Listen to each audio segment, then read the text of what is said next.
Merci. Permettez-moi d'abord de remercier Allah le Tout-Puissant et de prier sur son prophète Mohammed, paix et salut sur lui, pour nous avoir donné l'honneur et la grâce d'assister à cette finale du tournoi de football organisé par Dike Bamtare.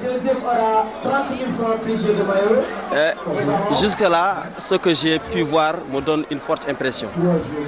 D'abord dans l'organisation et dans le fair play. Depuis que nous sommes là, nous n'avons pas encore assisté à un acte d'anti-jeu. Tout se joue dans les règles de l'art, dans la fraternité, dans la cordialité et dans les liens de parenté. Permettez-moi d'abord de faire une analyse globale de l'agriculture sénégalaise. Rappelez que pour la campagne 2017-2018, le gouvernement du Sénégal a mis à la disposition des producteurs plus de 80 000 tonnes de semences d'arachide, plus de 30 000 de semences d'espèces diverses, plus de 140 000 tonnes d'engrais, toutes formules confondues, et également 17 unités de matériel agricole. À cela s'ajoute aussi beaucoup de produits phytosanitaires pour la protection des cultures. Donc, même pour la pluviométrie, comparé à une moyenne normale, donc sur 30 ans, la pluviométrie de cette année est jugée normale. Sauf sur les deux axes, Matam-Linguère et Matam-Bakel. Mais globalement, l'hivernage au niveau du Sénégal a été bon. Parce que tout simplement, ça a été une approche originelle. Dans le mois de novembre, une mission conjointe de la FAO, du PAM, du gouvernement du Sénégal a sillonné tout le pays pour dire voilà les résultats escomptés. Et par rapport à l'année dernière, la production des céréales a augmenté de 20% et de plus de 70% par rapport à la moyenne de 5 dernières années. Ça, c'est les céréales seulement. Pour l'arachide, idem. Il y a une augmentation de plus de 50%.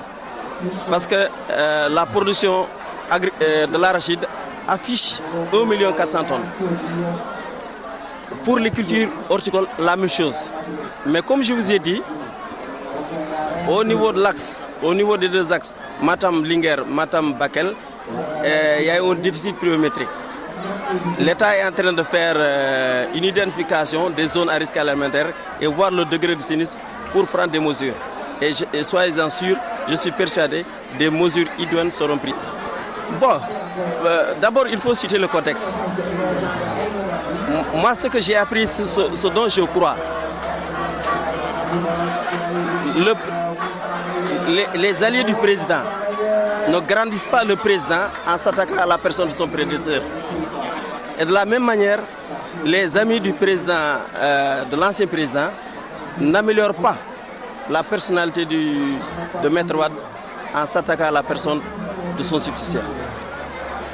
Bon, quand El Hadj Mansour Mbaye, dans une de ses livraisons, disait que le désir ardent, l'un des désirs ardents du Khalif général, du défunt Khalif général de Tidjane, Al-Amin, était de souhaiter les retrouvailles entre Abdoulaye Wade et Macky Sall.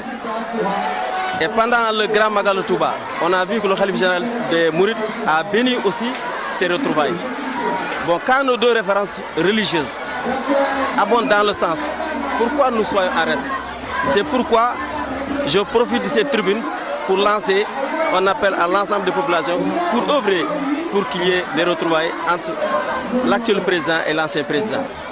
Mais ce n'est pas à Matam où on aura des problèmes. Même tout récemment, le président Macky a dit à Fatick que Matam, Dame le Pion, Fatick. On ne va pas dormir sur nos lauriers. On va travailler davantage. J'ai des amis à Fatick, ils sont en train de travailler et je suis persuadé qu'au niveau de Matam, la victoire sera éclatante, Inch'Allah. Notre problème, c'est dans d'autres régions, mais pas dans la région de Matam. L'appel que je lance à la jeunesse, c'est de croire en elle-même.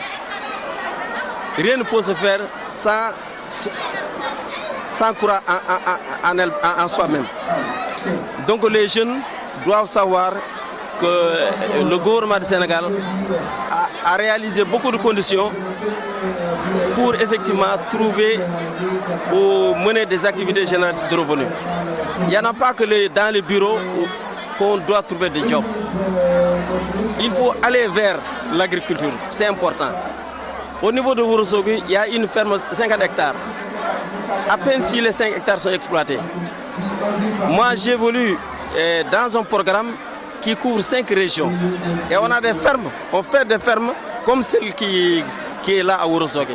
Et les gens se bousculent pour avoir un lopin de terre pour travailler. Mais malheureusement, je trouve que les jeunes de Ourossogui, dans ce domaine, ils ne sont pas très courageux.